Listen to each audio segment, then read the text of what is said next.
बाल तस्करी पर निबंध। बाल तस्करी एक गंभीर सामाजिक समस्या है जो न केवल हमारे देश बल्कि पूरी दुनिया के लिए एक चुनौती बन चुकी है। बाल तस्करी का अर्थ है बच्चों को जबरन या धोखे से उनके घरों से दूर ले जाना और उन्हें अवैध गतिविधियों जैसे बाल श्रम, यौन शोषण, भीख मांगने या अन्य अमानवीय कार्यों में झोंक देना। यह अपराध बच्चों के मासूम जीवन को बर्बाद कर देता है और उनके भविष्य को अंधकार में बना देता है। संयुक्त राष्ट्र के अनुसार बाल तस्करी की परिभाषा।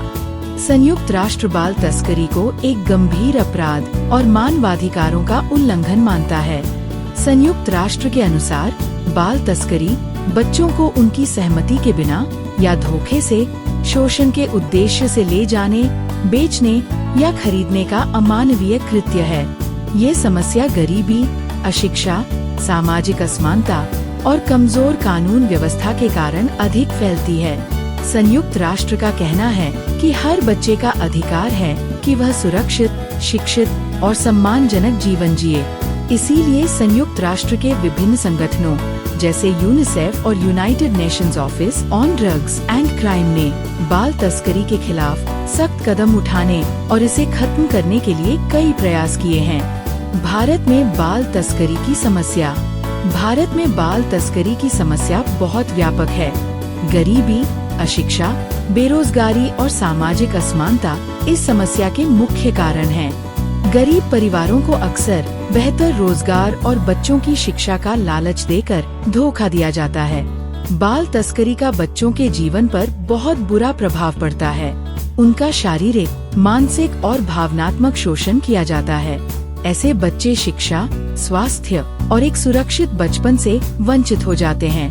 बाल तस्करी के कारण बच्चों को अमानवीय परिस्थितियों में काम करना पड़ता है, जिससे उनके विकास पर गंभीर प्रभाव पड़ता है। बाल तस्करी के कानूनी प्रावधान। भारत में बाल तस्करी को रोकने और समाप्त करने के लिए कई सख्त कानून बनाए गए हैं। भारतीय संविधान की धारा 370 और 370A मानव तस्करी और बच्चों को शोषण के उद्देश्य से बेचने खरीदने के खिलाफ सख्त सजा का प्रावधान करती है। इसी प्रकार संविधान की धारा 372 और 373 बच्चों को वेश्यावृत्ति या अन्य अवैध कार्यों के लिए बेचने और खरीदने पर रोक लगाती है। बाल श्रम निषेध और विनियमन अधिनियम 1986। यह अधिनियम 14 वर्ष से कम आयु के बच्चों को किसी भी प्रकार के खतरनाक कार्य में लगाने पर रोक लगाता है।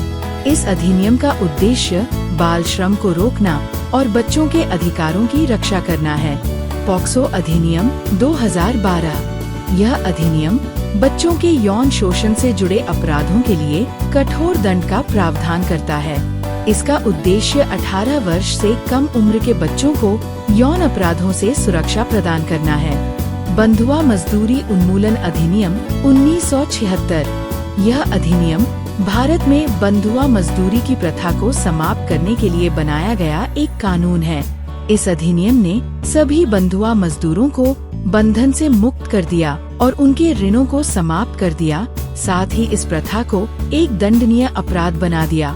जुवेनाइल जस्टिस बाल न्याय अधिनियम 2015। यह अधिनियम बच्चों की तस्करी और शोषण के मामलों में सजा और बच्चों के पुनर्वास का प्रावधान करता है। बाल तस्करी में लिप्त पाए जाने पर अपराधियों को आजीवन कारावास, भारी जुर्माना और अन्य कठोर दंड का प्रावधान है, ताकि समाज में इस अपराध के प्रति डर का वातावरण बने। निष्कर्ष। हालांकि भारत में कानून सख्त है, लेकिन उनकी प्रभावी क्रियान्वयन में चुनौतियां बनी हुई हैं। बाल तस्करी को रोकने के लिए सरकार और समाज को मिलकर काम करना होगा। सबसे पहले गरीबी और अशिक्षा को दूर करने के लिए ठोस कदम उठाने होंगे। बच्चों को मुफ्त और अनिवार्य शिक्षा प्रदान करना इस दिशा में एक महत्वपूर्ण कदम हो सकता है। इसके साथ ही गैर सरकारी संगठनों और समाज सेवी संस्थाओं को इस दिशा में सक्रिय भूमिका निभानी चाहिए। हमें ये सुनिश्चित करना होगा कि हमारे आसपास के बच्चे सुरक्षित और खुशहाल जीवन जी सकें। बाल तस्करी के खिलाफ लड़ाई में एकजुट होकर ही हम इस समस्या को जड़ से खत्म कर सकते हैं। Like, comment, and subscribe.